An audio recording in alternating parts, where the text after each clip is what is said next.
como un resumen, en el primer día nosotros estudiamos acerca del Evangelio. Y una de las partes más importantes que estudiamos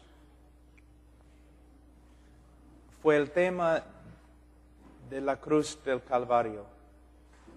Muchas personas no entienden que Cristo tuvo que morir bajo la ira de Dios para satisfacer la justicia de Dios. Que si Dios es justo, Él no puede perdonarnos, a menos que primero su justicia sea satisfecha. Él satisfizo su justicia por medio de castigar a su propio Hijo en nuestro lugar. Jehová quiso quebrantarlo.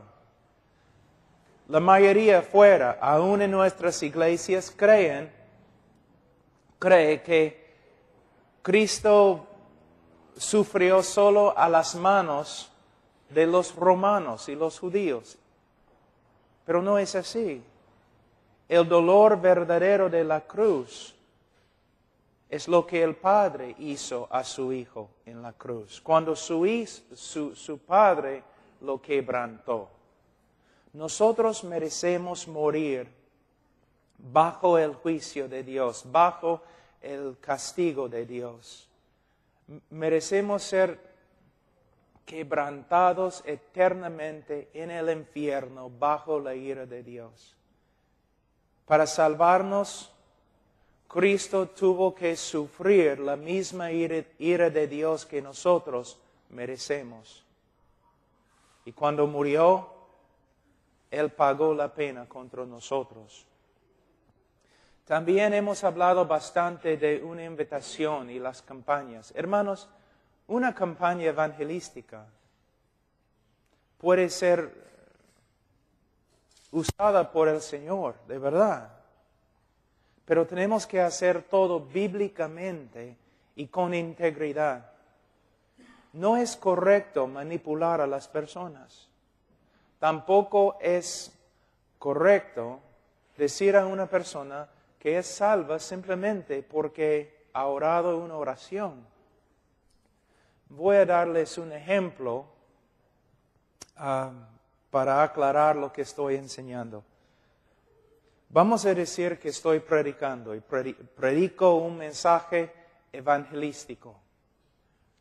Y después de la prédica, yo siempre digo a las personas, mira, si el Señor ha tocado tu corazón, si el Señor esta noche te ha salvado, si tú necesitas hablar con alguien después del culto, acércate a mí y hablaremos. Vamos a decir que una persona pasa y habla conmigo y dice, mientras estabas predicando, el Señor me salvó. ¿Qué voy a decir? No. No voy a decirle no. Voy a decir, gloria a Dios. Cuéntame, ¿qué pasó? Bueno, no sé, la música y el mensaje, todo era tan bonito y ese es el tipo de vida que quiero y hay problemas. No entiende nada. Entonces, no voy a rechazarlo, no voy a enojarme con él, pero voy a empezar de nuevo a explicar lo que es el Evangelio, lo que es el pecado, lo que hizo Cristo por nosotros, lo que significa el arrepentimiento y la fe. Creyendo, confiando que el Señor va a obrar a través de su palabra. Pero si aún después la persona no tiene ninguna evidencia de arrepentimiento y no demuestra que entiende lo que es la salvación, no voy a tratar de manipular a la persona para que haga algo. Voy a decir, mira, vamos a hablar más de esto luego. Vamos a hablar más. Vamos a seguir hablando, vamos a seguir estudiando las Escrituras. Mira, ¿puedes venir a la iglesia mañana? y poco a poco voy a discipular. Podemos usar el discipulado para evangelizar. Hay algunas personas que se van a acercar y al toque se nota, ¿no? Tienen arrepentimiento, quieren ser salvos, entienden, y no tienen que entender todo, no, pero tiene que haber evidencia de que sí, saben lo que están haciendo. Y hay personas que a veces que se van a acercar y al toque casi ni vamos a tener que hablar con ellos, porque ¡pum! Se nota, gloria a Dios. Pero hay otros que quizás vamos a tener que trabajar meses con ellos. También si una persona después de hablar conmigo dice, yo sé que el Señor me ha salvado, él puede tener esta confianza porque el Espíritu Santo testifica, ¿no?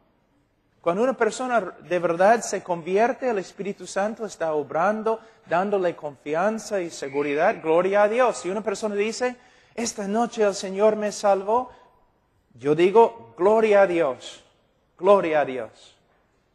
Pero también me gustaría compartir contigo algunas cosas. Si de verdad esta noche has creído en el Señor Jesucristo, Él te ha salvado. Pero también va a haber otras evidencias. Otras evidencias. Poco a poco vas a empezar a crecer y cambiar. Tus deseos van a cambiar. Vas a querer buscar al Señor y crecer en tu conocimiento de su palabra. Y un montón de otras cosas. Y también voy a advertir a la persona, mira, aunque te sientes mucho esta noche, si sales de aquí esta noche y regreses al mundo y no creces en la santidad y tus deseos no cambian de verdad, entonces es muy posible que nada pasó aquí esta noche. ¿Ves? Entonces, ¿qué estoy haciendo? ¿Estoy predicando el Evangelio? ¿Estoy rogando con lágrimas a la gente que se arrepienta, que cree en Cristo?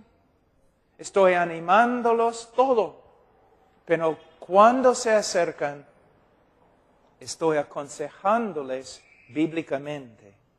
Porque yo sé que yo puedo manipularlos, yo puedo convencerlos que oren esta oración conmigo, pero quizás van a salir sin conversión, sin salvación, aunque crean que son salvos. ¿Okay? Eso es lo que quiero decir. No estamos en contra de invitaciones, no estamos en contra de predicar con pasión, no estamos en contra de las lágrimas cuando predicamos, pero sí estamos en contra de la manipulación y de usar una forma superficial de evangelismo. Ahora, vamos a hablar de algunas cosas este día un poco diferente. En 1 Timoteo, capítulo 4. 1 Timoteo, capítulo 4.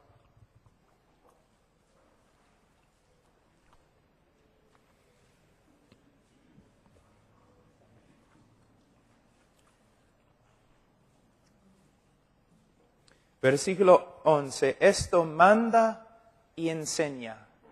Aquí tenemos el apóstol Pablo y está hablando a Timoteo. Timoteo que va a tomar su lugar. Pablo va a morir. Él está discipulando a Timoteo para que Timoteo pueda tomar su lugar en el ministerio. Solamente algo muy sabio, hermanos. El momento que ustedes empiecen,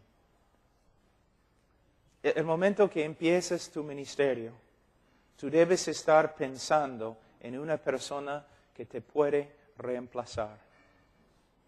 Constantemente debes pensar, ¿quién puedo discipular para que luego esta persona tome la obra? Ahora, voy a hablar un ratito de discipulado.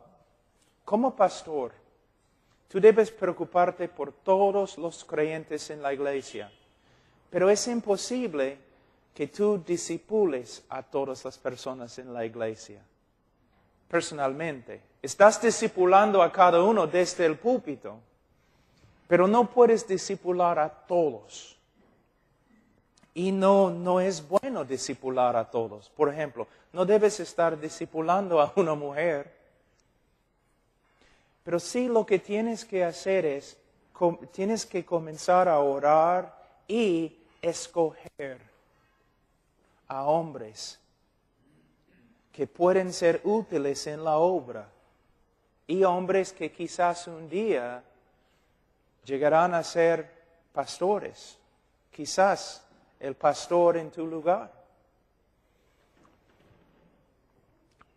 En la Biblia, quizás cuando vengo la próxima vez voy a hablar de eso.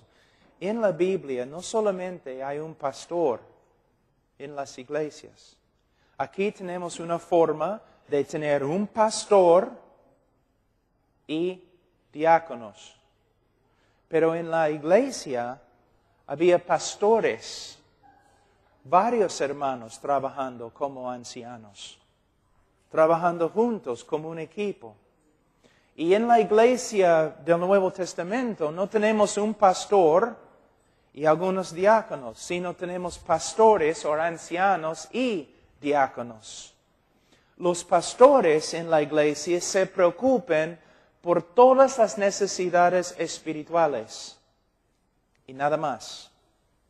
Los diáconos se preocupan por todas las necesidades materiales.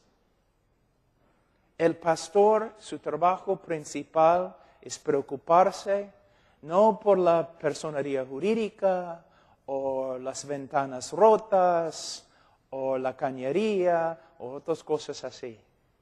El pastor debe preocuparse principalmente con las necesidades espirituales de la congregación. El trabajo de los diáconos es cuidar todo lo que tiene que ver con lo material en la iglesia.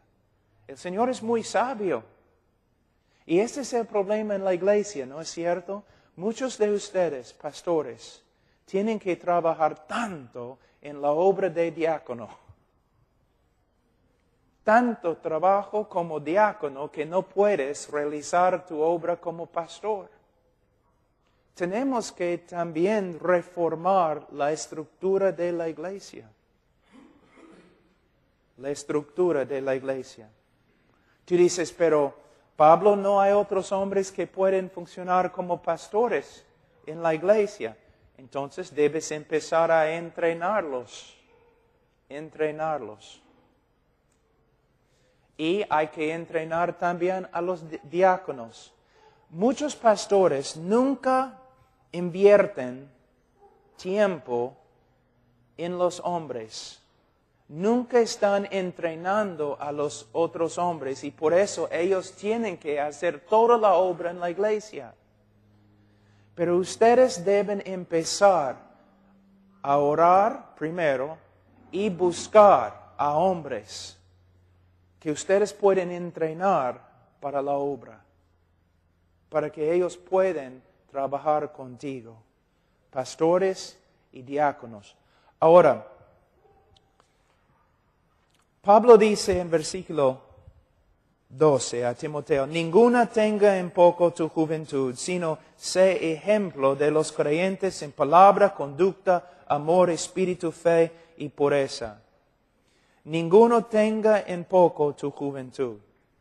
Ahora, probablemente la única persona aquí hoy día que necesita escuchar esta palabra es hermano Ernesto Zacarías porque es tan joven. Pero hay algo aquí para todos los pastores, aún los más antiguos. Dice, sé ejemplo de los creyentes. Sé ejemplo de los creyentes.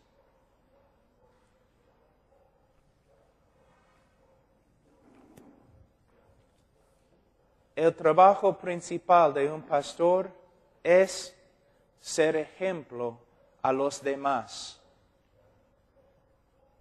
Para ser un ejemplo tenemos que trabajar duro. No para ser ejemplo, sino para crecer en nuestra conformidad a Cristo. ¿Cuánto tiempo te ocupes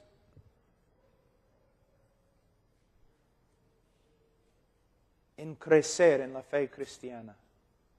Cada día. ¿Cuánto tiempo dedicas a estudiar la Escritura y orar para que seas como Cristo? Creo que ya hemos encontrado un problema, ¿no? Un ejemplo. ¿Sabe que no puedes tener un ministerio si no tienes una vida? De una forma se puede decir que Cristo no tenía ministerio, sino tenía una vida. Y de su vida salía vida. No se puede dividir o separar el hombre de su ministerio.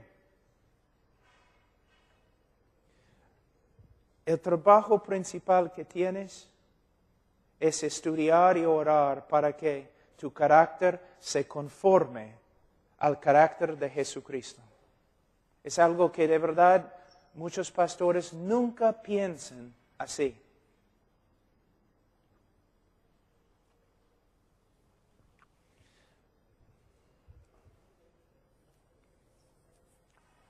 Hay que cambiar.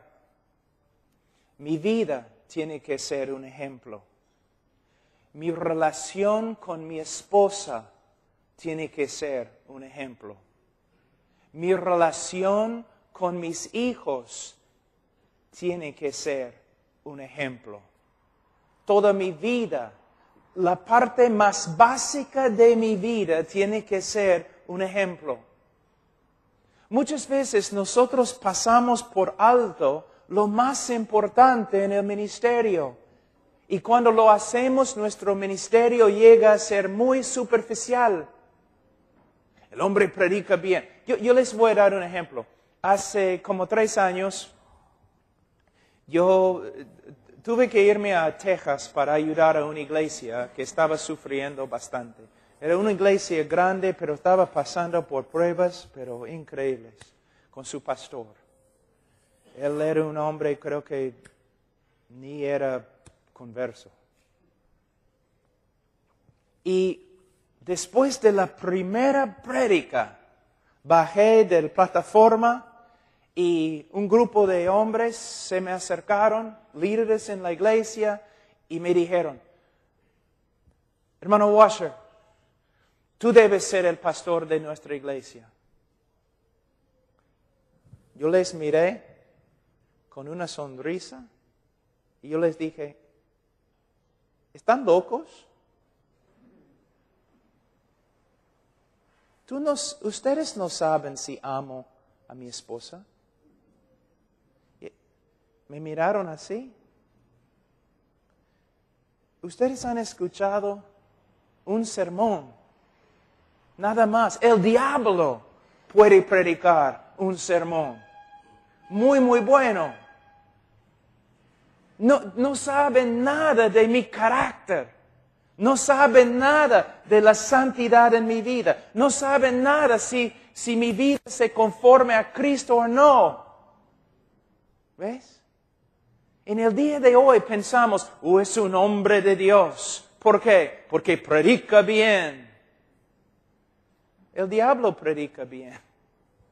Yo he conocido muchos hermanos, peruanos, gringos, europeos, que predican muy bien, pero viven como el diablo.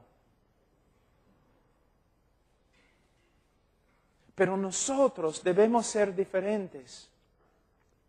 Debemos ser ejemplos en nuestra manera de ser. Debe ser nuestro trabajo principal. Dice que el propósito más grande de Dios en la salvación es conformarnos a la imagen de Cristo. Romanos capítulo 8. Si es el propósito más grande de Dios, ¿cuánto más debe ser nuestro propósito más grande?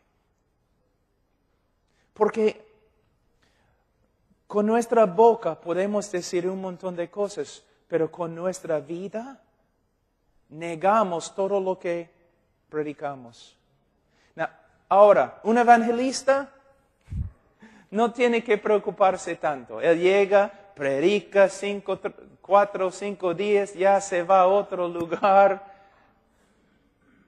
Pero un pastor, todos van a ver tu vida cotidiana. Todos van a estar mirando tu relación con tu familia.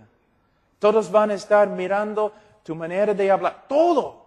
Van a estar siempre escudriñando. Y con razón, deben hacerlo. ¿Por qué? Porque los falsos profetas y los verdaderos se conocen por sus frutos. La Biblia manda a la congregación que escudriñe a su pastor.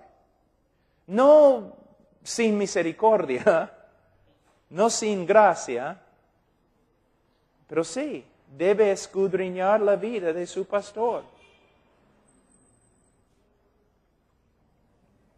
Entonces él dice a Timoteo, Timoteo, tienes que ser ejemplo de los creyentes. Hay dos posibilidades aquí. Algunos piensan que él está diciendo, tienes que ser un ejemplo a los demás creyentes. Pero es muy posible que está diciendo, tienes que ser ejemplo de lo que es un creyente. Para que cuando una persona, aún un incrédulo,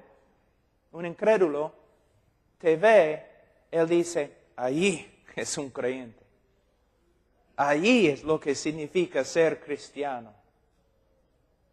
Entonces, no es solamente un ejemplo a los creyentes, sino un ejemplo de lo que es un creyente. Es el trabajo principal. Hermanos, voy a decirles algo. El ministerio es algo muy, muy sencillo. Es algo difícil. Pero es algo muy, muy sencillo. ¿Qué tienes que hacer? Preocúpate por las siguientes cosas. 1, conformidad a Cristo. 2,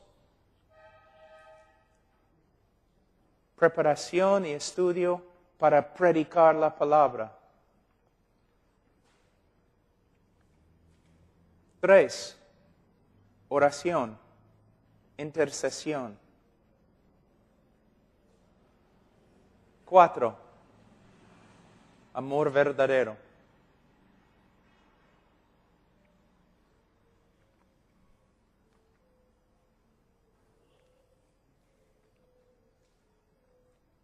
Es muy sencillo. Si tú vas a un lugar en esta ciudad, un pueblo joven, cualquier lugar, si tú vas a un lugar y tú dices, primeramente, voy a dedicarme a ser conforme a la persona de Jesucristo. Voy a cuidar mi carácter y voy a estudiar la Escritura para que mi carácter sea conforme a lo de Cristo, el de Cristo. Voy a estudiar para predicar correctamente la palabra de Dios. Va a ser la énfasis en mi ministerio. Conformidad a Cristo es mi vida. Mi ministerio, la parte principal, va a ser estudiar la Escritura para ser cambiado por la Escritura y para transmitir o comunicar la Escritura a otros. Voy a orar, voy a interceder por la congregación y por mi comunidad, por los incrédulos y por todos. Y voy a amar. Yo voy a servir a la congregación y yo voy a servir a los incrédulos por medio de testificarles. En la calle, en mis relaciones, puerta a puerta, así. ¿Qué más? En el día de hoy hemos aprendido que no, hay que hacer un montón de cosas, hay que tener estrategias, hay que tener programas, y algunas estrategias son buenas y algunos programas son buenos, pero si empezamos a complicar el ministerio, estamos mal. Es muy sencillo, muy difícil, bastante trabajo. Pero él dice que debemos ser ejemplos. Y dice, en palabra. No está hablando aquí simplemente de la prédica, sino nuestra manera de hablar. ¿Por qué?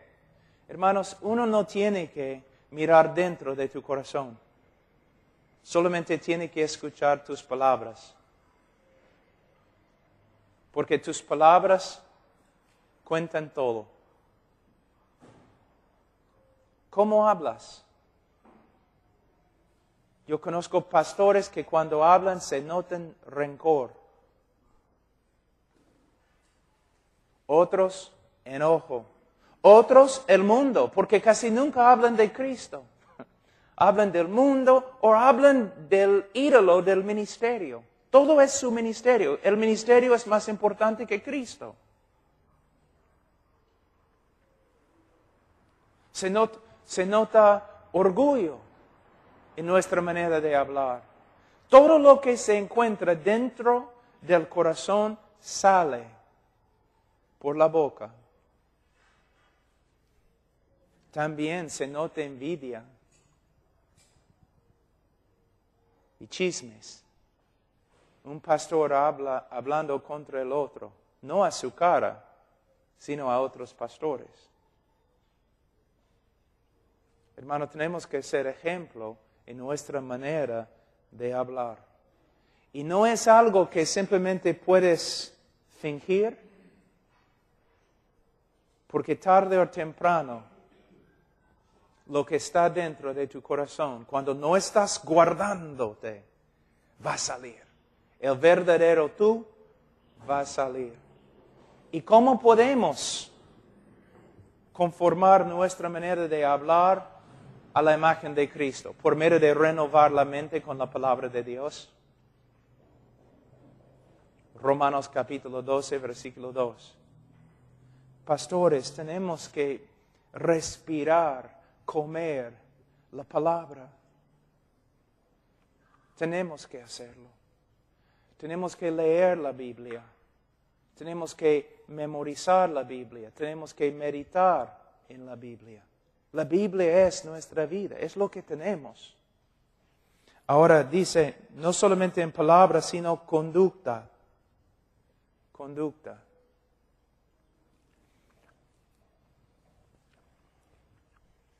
Muchos pastores caen en inmoralidad. Muchos pastores son mundanos. Muchos pastores mienten, muchos pastores engañan, muchos pastores. Tenemos que ver en todo el mundo. Hay muchos pastores que hacen mucho daño por causa de su conducta. Si tu conducta no está bien, no puedes predicar, simplemente no puedes hacerlo. No puedes. La conducta, el carácter. ¿Sabe lo que hace más daño a la obra misionera en el mundo en el día de hoy? La falta del carácter. Porque las personas siempre están observando, siempre. Carácter, conducta. Muchas veces un hombre predica y cada vez que predica, su esposa se enoja más y se enoja más y se enoja más. Algunas esposas pueden hacerlo porque son incrédulas. Pero algunas esposas se enojan más cada vez que el hombre predica porque ella conoce su conducta. Y está pensando, hipócrita. Niños que dicen, no quiero tener nada que ver con el Evangelio. ¿Por qué? Por causa de la conducta de los pastores. Y uno dice, pero tú no conoces los pastores. Sí, mi papá es uno de ellos. Conducta, conducta, conducta. Es lo más importante. Nosotros no vamos a ser juzgados en el día de juicio, ¿no? Acerca de nuestra elocuencia, ni nuestra inteligencia, pero sí nuestra conducta y fidelidad, nuestra manera de ser. Pablo, escribiendo a Tito, dijo que ellos confiesen a Dios, pero con su vida lo niegan. Hermanos, eso es tan importante. Y no solamente conducta hacia los de afuera. El estándar que uso yo es mi esposa, porque ella está más cerca a mí que cualquier otra persona. Un matrimonio simplemente, una definición de un matrimonio cristiano. 2 pecadores viviendo juntos. ¿No? Yo decidí hace años, si yo puedo ser obediente a las Escrituras con respecto a mi esposa, entonces yo puedo, ya, lo demás va a ser fácil.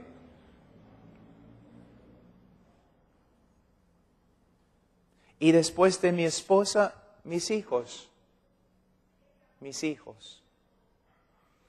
De nuevo, con respecto a mi conducta y la conducta de ustedes, me gustaría decir algo. ¿Qué importa si ganamos todo el mundo si nuestra familia se va al infierno? Y una de las razones por las cuales la iglesia es tan débil es porque la familia es tan débil.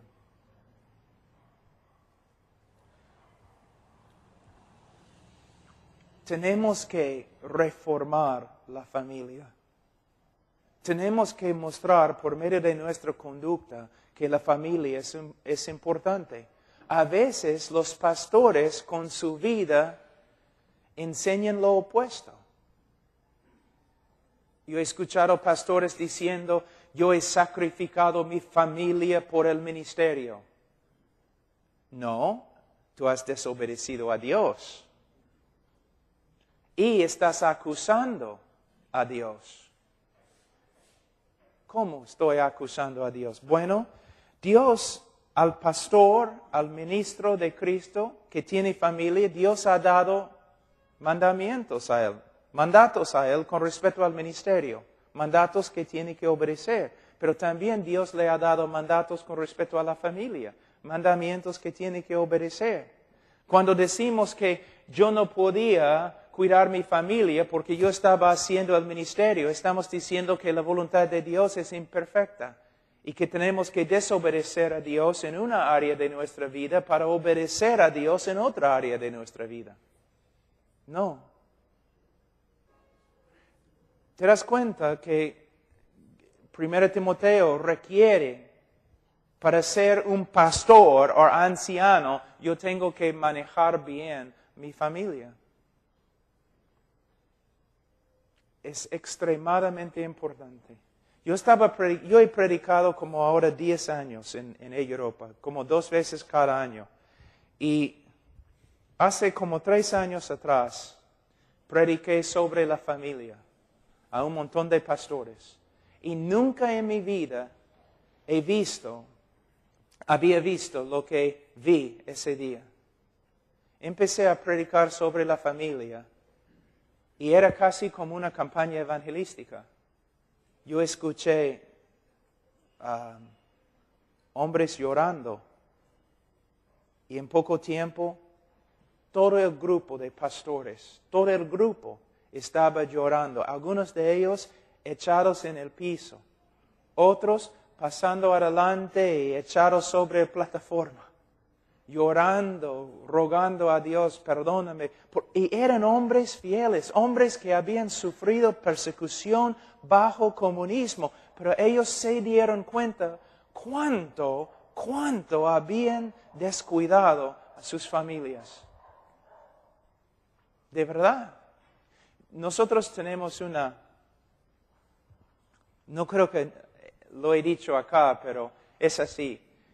Yo dije a todos los misioneros de Europa que trabajan con nosotros, yo les dije, mira, si un día, sin que tú lo sepas, yo llego a tu casa, yo soy el director internacional de HeartCry, y yo llego a tu casa y tú estás saliendo de la puerta de tu casa con tu familia porque habías prometido a tu familia que ibas a llevarlos al parque.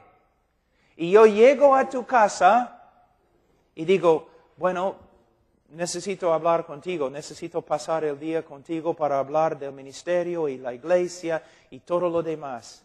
Misionero, si tú me dices, está bien, Pablo, vamos a hablar. Familia, lo siento, no puedo ir con ustedes al parque. Misionero, si tú dices esto, estás despedido. Estás despedido.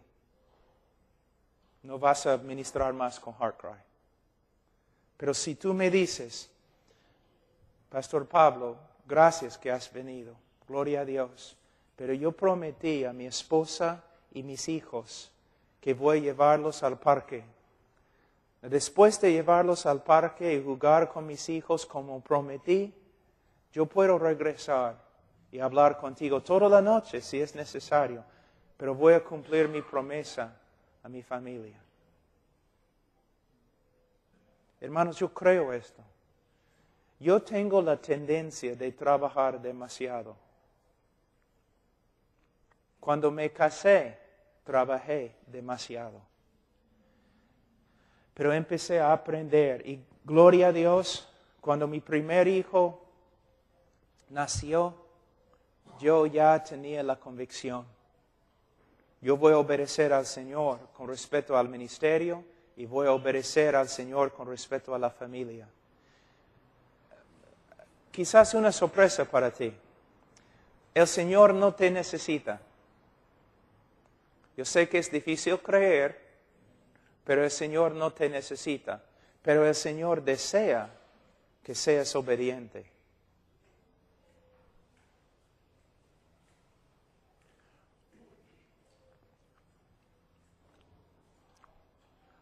Por medio de amar a nuestra esposa, por medio de amar, cuidar, enseñar, jugar con nuestros hijos, podemos avanzar el reino de Dios mucho. Y por medio de, si yo comenzara en ese momento una iglesia en Perú, yo haría muchas cosas diferentes. Una de las cosas que yo haría, yo pondría una énfasis increíble en la familia, en el rol del hombre, en el rol de la mujer, en cómo ser un padre bíblico, en cómo ser un hijo bíblico. ¿Por qué? Si vamos a la iglesia, pero cuando regresamos a la casa es un infierno, ¿qué vale? Con nuestra conducta debemos ser ejemplo. Con nuestro amor. Esta es una de las razones por las cuales un anciano en la iglesia tiene que practicar hospitalidad. Debemos mostrar amor. Amor. Ahora, tenemos que tener cuidado con esa palabra, porque amor no se basa en las emociones. El amor tiene que ser un amor bíblico. Bíblico. Por ejemplo, si eres el pastor, ¿cómo puedes mostrar amor a la congregación? Una de las maneras principales, por medio de preocuparte con tu conformidad a Cristo. Puedes amar a la congregación por medio de ser un hombre de Dios con integridad. Puedes amar la congregación por medio de estudiar y estudiar y estudiar para que puedas predicarles la palabra de Dios. Muchos pastores, en el nombre del amor, están corriendo por todos lados, haciendo un montón de cosas, pero no están haciendo las cosas principales, que es predicar la palabra.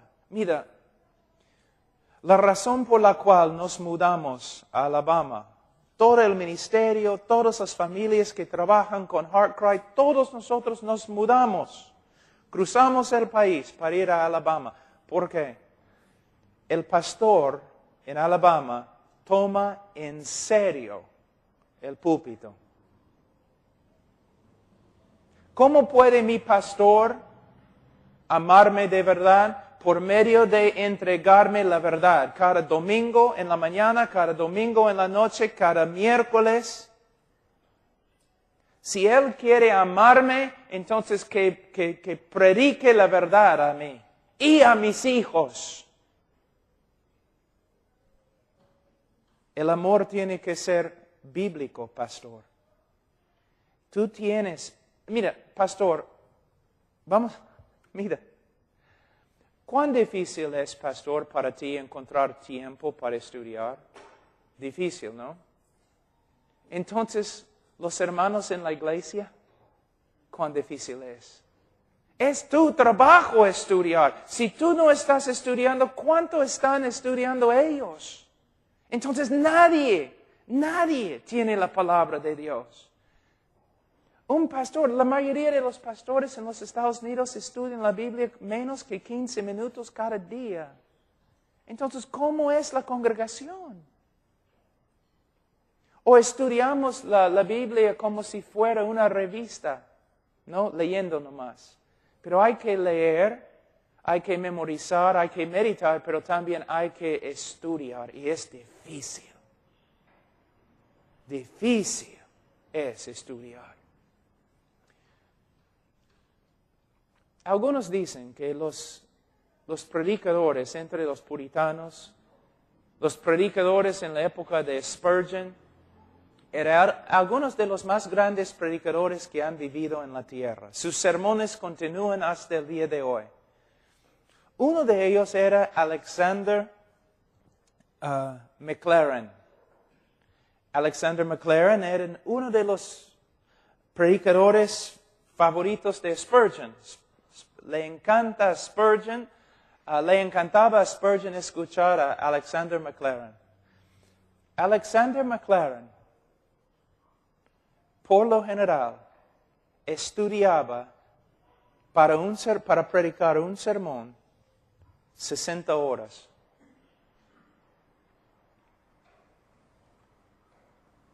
$60 para predicar un sermón.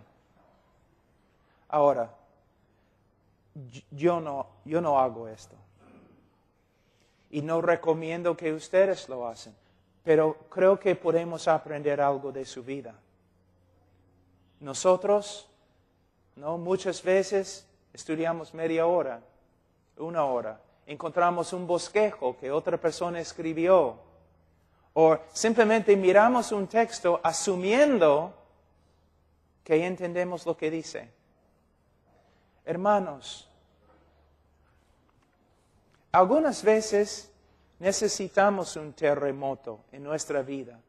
Algunas veces necesitamos a alguien que puede sacudirnos y decirnos, ¿tienes el temor de Jehová en tu corazón?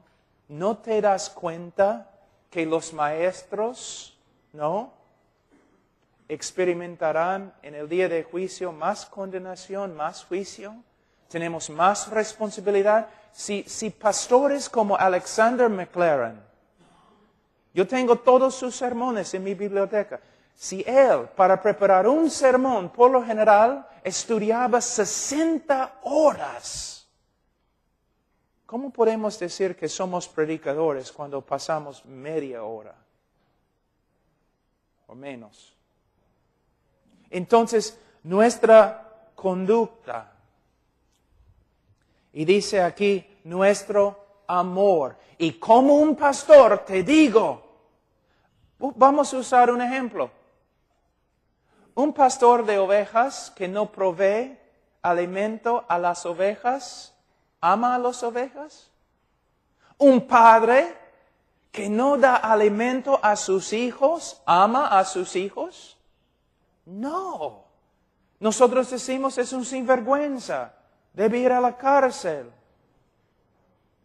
Un pastor, si él quiere mostrar amor para con los miembros de su congregación, él debe darles de comer. Pero para dar comida, tú tienes que recibir comida. Por medio de estudiar. Ahora, hermanos, en el nuevo pacto, y nosotros estamos en el nuevo pacto en Cristo, en el nuevo pacto, amor no es una cosa, amor es la cosa. Jesús dice que de verdad ahora como creyentes, de verdad tenemos solamente 2 mandamientos. Amar a Dios y amar a nuestro prójimo. Amar. Tenemos que de verdad, tenemos que darnos a la congregación. Tenemos que compartir nuestra vida con la congregación, pero siempre dentro de los mandamientos de Dios. Les voy a dar un ejemplo. De una forma, un hombre homosexual puede amar a otro hombre homosexual. Se puede decir que es amor, pero no es un amor bíblico. Una mujer puede decir que ama a su hijo y por eso no lo disciplina. De una forma es amor, pero no es un amor bíblico. Cuando el pastor, en el nombre del amor, está corriendo por todas partes, haciendo todo en la iglesia, gastándose y no tiene tiempo para estudiar, es un amor, pero no es un amor bíblico.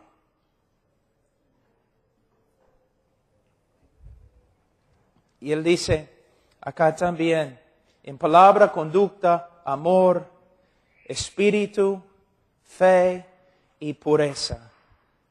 Fe.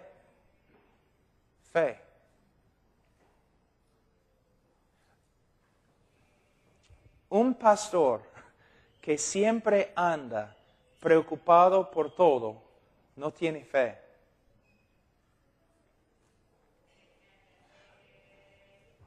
No debemos fingir o tratar de ser algo que no somos.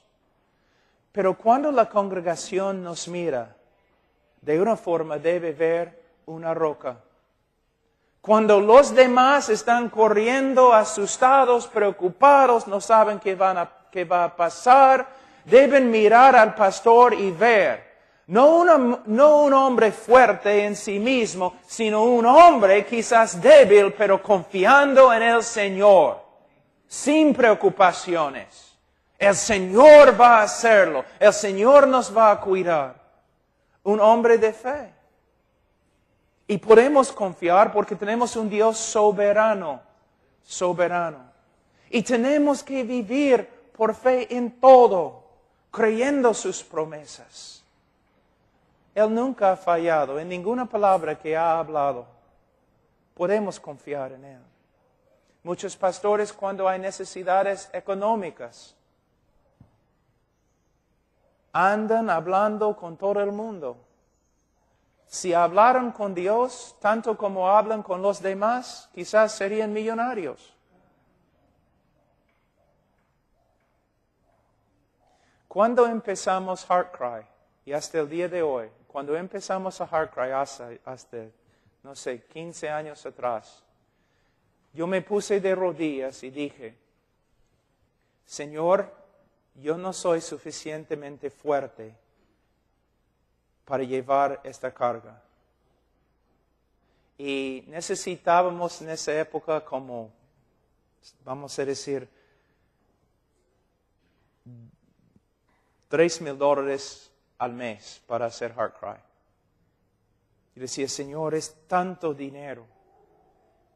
Aquí es lo que voy a hacer, Señor. Si este ministerio es de ti, si es de ti, nunca voy a decirle a nadie mi necesidad. Nunca voy a levantar finanzas. Nunca voy a hablar con otra persona. Si otra persona viene a mí diciendo, ¿cuánto dinero necesitas? No voy a contestar. Voy a decir, si tú quieres dar algo, pide al Señor que Él te diga. Gracias.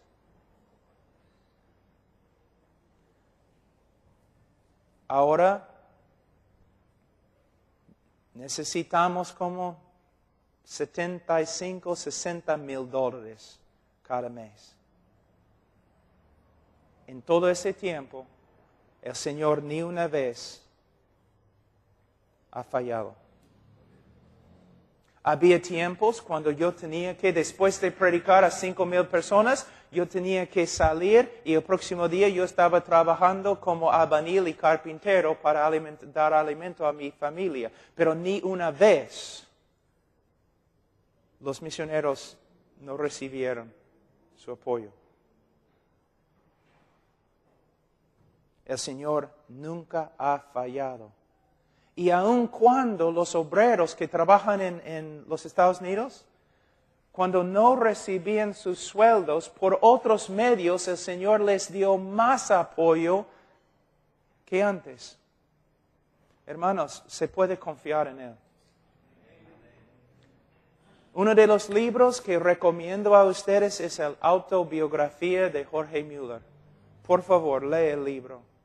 La autobiografía de Jorge Mueller. Se puede conseguir en español, ¿no?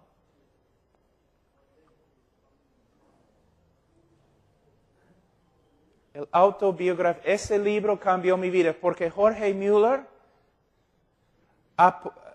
tenía un orfanato, varios orfanatos, con más que 10,000 niños y ni una vez pidió apoyo. Ni una vez.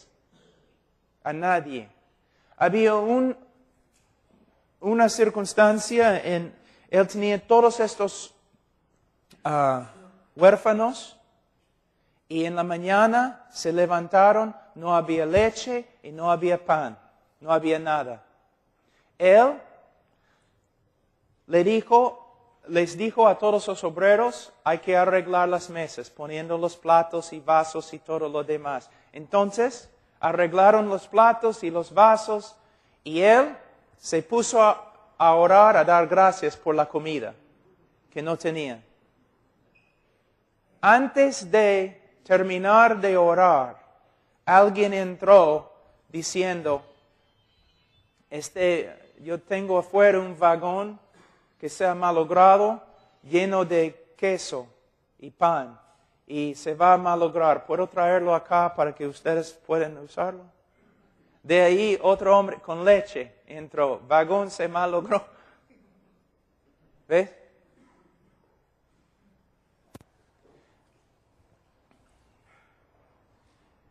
Hay unas palabras que siempre tengo acá. Vamos a ver en español. El Señor se deleita, el Señor se deleita en vindicar la confianza de sus hijos.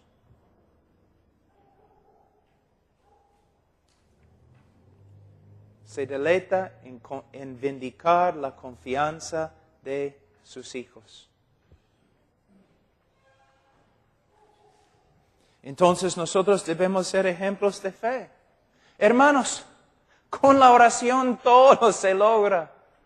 Todo se puede. Pastor, pero esto está sucediendo. Los chilenos están invadiendo el país y un maremoto y todo.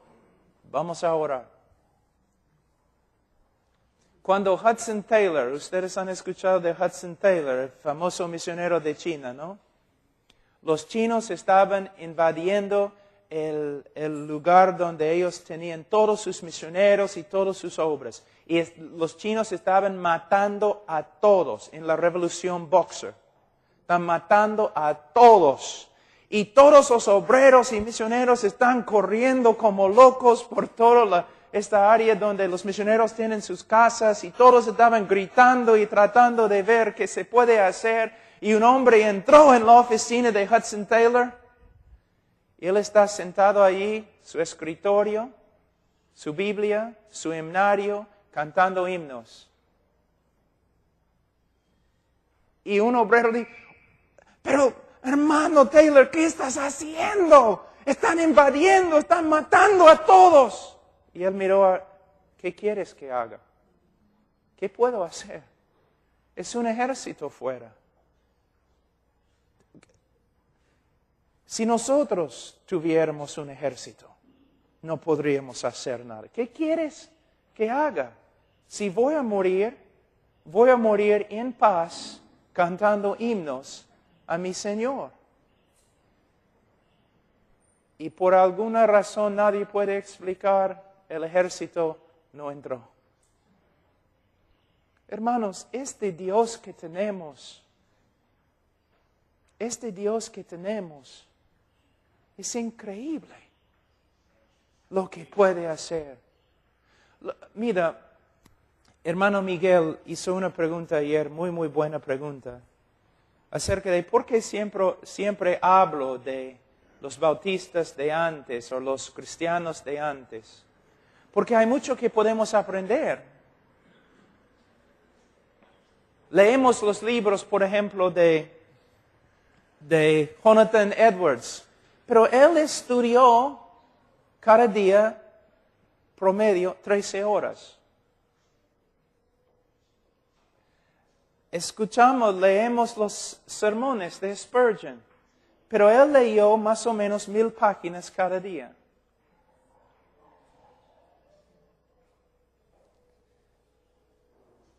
Los grandes misioneros y pastores, muchos de ellos, porque yo no tengo la inteligencia para leer 1000 páginas cada día.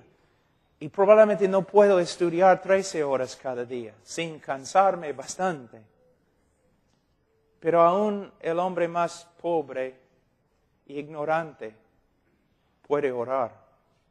Y muchos de ellos oraron 4 horas cada día, 3 horas cada día. La oración era su vida. Hay un viejo que dice, el hombre que ora no peca y el hombre que peca no ora.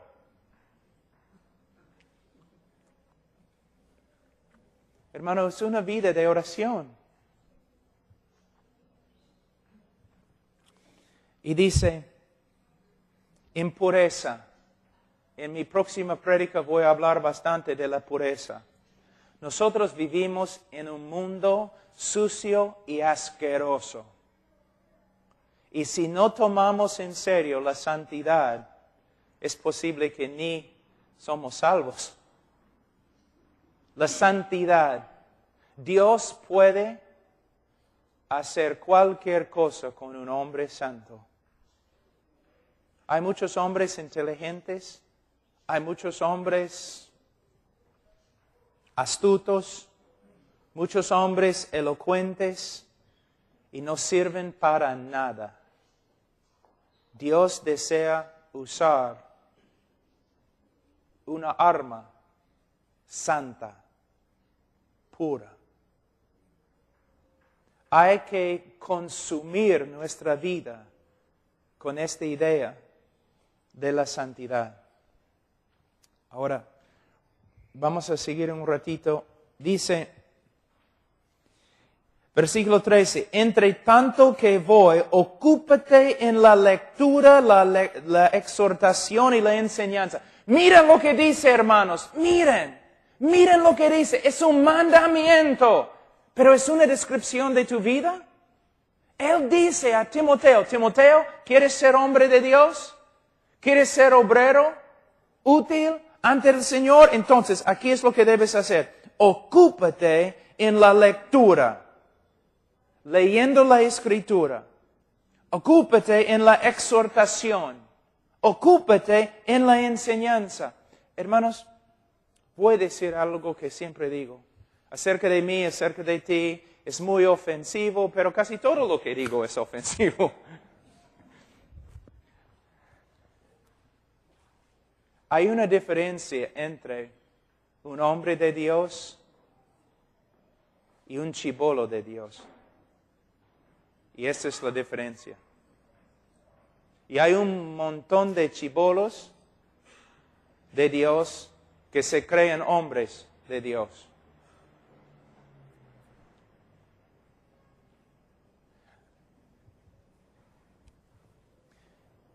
En las Escrituras, el hombre de Dios pasaba más tiempo con Dios que con los hombres. Pero cuando estaba con los hombres, logró más que nosotros. Nosotros, más tiempo con los seres humanos y casi nada de tiempo con Dios. El hombre de Dios es un hombre que viene de Dios, que proviene de Dios. Juan el Bautista, 30 años en el desierto, fue enviado por Dios. Cuando el Señor me llamó al ministerio, el pastor que yo tenía en ese entonces era muy sabio. Y yo estaba en su oficina y él me preguntó, Pablo, ¿puedes estar a solas? Su única pregunta, ¿puedes estar a solas? Y yo pensaba que él estaba diciendo, si soy ministro y predico la palabra de Dios, todos me van a abandonar. Pero no es lo que él quería preguntar. Lo que él estaba predicando, lo que él estaba preguntando es lo siguiente. Pablo, ¿puedes alejarte del compañerismo y amistades de los seres humanos para estar a solas con Dios? Cuando los demás van a sus conferencias y retiros y sus tiempos de compañerismo, Pablo, puedes alejarte de ellos y estar a solas con Dios y su palabra en la oración. Eso es lo que nos falta en el día de hoy. Pero es la diferencia entre un hombre de Dios que hace la obra de Dios y un chibolo de Dios que juega como hombre de Dios. Tiempo a solas con Él. Pero necesitamos ver algo muy importante en este contexto. Cuando habla, ocúpate en la lectura, la exhortación y la enseñanza, está hablando del ministerio público. Tu ministerio, o el tiempo, tu tiempo cada día, ¿qué haces? ¿Mayormente haces lectura, exhortación y enseñanza o un montón de otras cosas? Organizando estrategias, corriendo de aquí a allá.